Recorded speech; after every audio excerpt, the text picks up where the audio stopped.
आज हम बात करेंगे सूर्य नाड़ी के विषय में। सूर्य नाड़ी, जिसको हम शास्त्र में पिंगला नाड़ी के नाम से भी जानते हैं। सूर्य नाड़ी का जो स्थान है वो आपके दाएं स्वर अर्थात राइट नोस्ट्रिल में है। सूर्य नाड़ी को प्राणिक ऊर्जा का केंद्र भी बताया गया है। ये आपके भीतर की प्राणिक ऊर्जा है जो लगातार बहती रहनी चाहिए। लेकिन अफसोस की बात यह है कि अधिकतर मनुष्य की सूर्य नाड़ी व प्राणिक एनर्जी सही ढंग से कार्य नहीं करती, जिसके फलस्वरूप उनको स्वास्थ्य संबंधी बहुत सारी दिक्कतों का सामना करना पड़ता है। तो आज अपनी सूर्य नाड़ी को बेहतर करने के लिए हम देखेंगे सूर्य भेदी प्राणायाम। पहले जानते हैं सूर्य नाड़ी की उपयोगिता क्या है, ये हमारे जीवन को और हमारे स्वभाव को कैसे प्रभावित करती है। सूर्य नाड़ी हमारे भीतर की प्राणिक ऊर्जा है, जिसके फलस्वरूप हमारी प्राण शक्ति सही ढंग से कार्य करती है। कुछ करने का जज्बा, बहुत बार हम देखते हैं कि हम अंदर से टूटे होते हैं, हम आलसी हो जाते हैं, किसी कार्य को करने में हमारी बिल्कुल रुचि नहीं होती। तब भी ये सूर्य नाड़ी के कमज़ोर होने के लक्षण हैं। यानी आपके अंदर जो सूर्य वाला तत्व है वो कमज़ोर हो चुका है। आप लगातार डिप्रेशन में रहते हैं, स्ट्रेस में रहते हैं, आपका किसी से बातचीत करने का मन नहीं करता और आप सबसे ज़्यादा इंट्रोवर्ट हो जाते हैं। इसके विपरीत अगर सूर्य नाड़ी आपकी बेहतर होगी तो आप हर काम में ऊर्जा का संतुलन दिखाएंगे। आपको अंदर से शक्ति का एहसास होगा। आप जिस कार्य को करने की सोचेंगे उसको आप पूरा करके ही छोड़ेंगे। तो जिनको भी डिप्रेशन है, जिनकी एनर्जी का लेवल कम हो चुका है, उनके लिए सूर्य भेदी प्राणायाम विशेष तौर पे कार्य करेगा। सूर्य भेदी में हम अपनी सूर्य नाड़ी को बेहतर करेंगे। मेरी दाई नासिका मेरी सूर्य नाड़ी को दर्शाती है, वह बाई नासिका चंद्र नाड़ी को।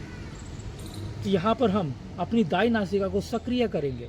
इसके लिए हम दाई नासिका से श्वास को लेंगे व बाई से धीरे धीरे श्वास को खाली करेंगे। एक बार सही तरीका देखें। दोनों हाथों को ज्ञान मुद्रा में रखें,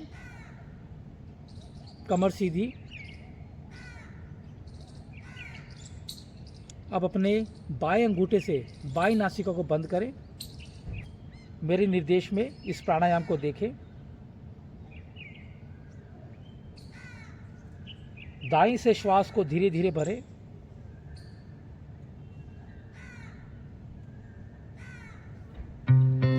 दाईं नासिका को बंद करें।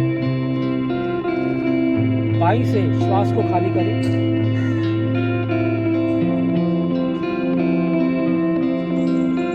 फिर बाईं नासिका को बंद करें। दाईं से सांस लें। दाईं को बंद करें। बाईं से सांस को खाली करें।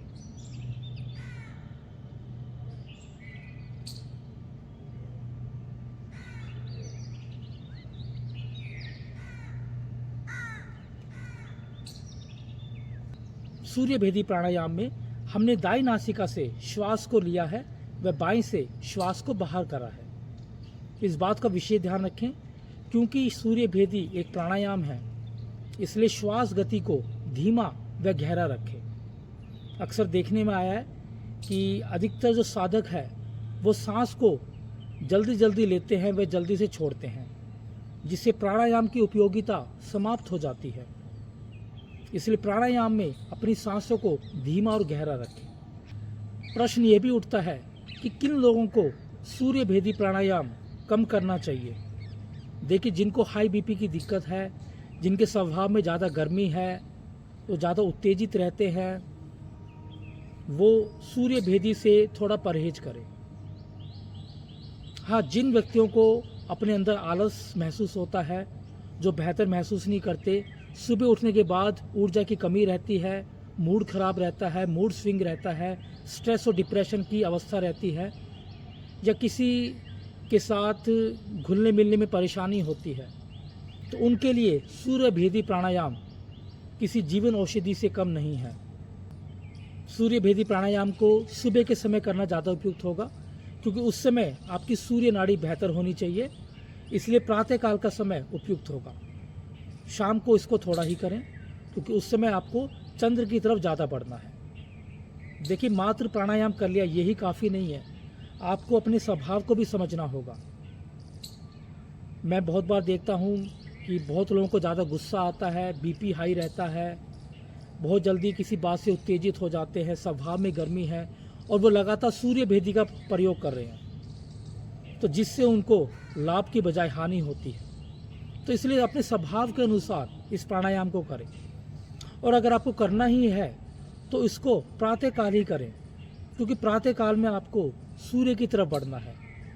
प्रातःकाल में ही आपको सूर्य नाड़ी की आवश्यकता होती है, ताकि जब आप दिन भर अपने फील्ड में रहें, अपने कार्य में रहें, तो वहाँ पर आपको बेहतर महसूस हो। प्रश्न उठता है, सूर्य भेदी प्राणायाम को कितने समय तक किया जाए? देखिए, इसका समय जो है वो आप 3 मिनट से लेकर 5 मिनट तक बढ़ा सकते हैं। प्राणायाम के दौरान आपकी कमर बिल्कुल सीधी होनी चाहिए। अगर आप कमर मोड़ के बैठेंगे तो इससे होने वाले लाभ आपको नहीं मिलेंगे।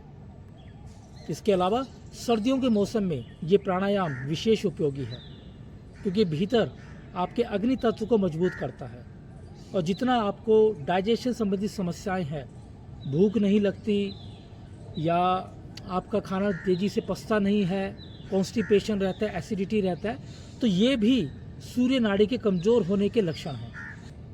फिर भी अगर आपके भीतर कोई दुविधा है तो बेहिचक मुझसे प्रश्न कीजिए।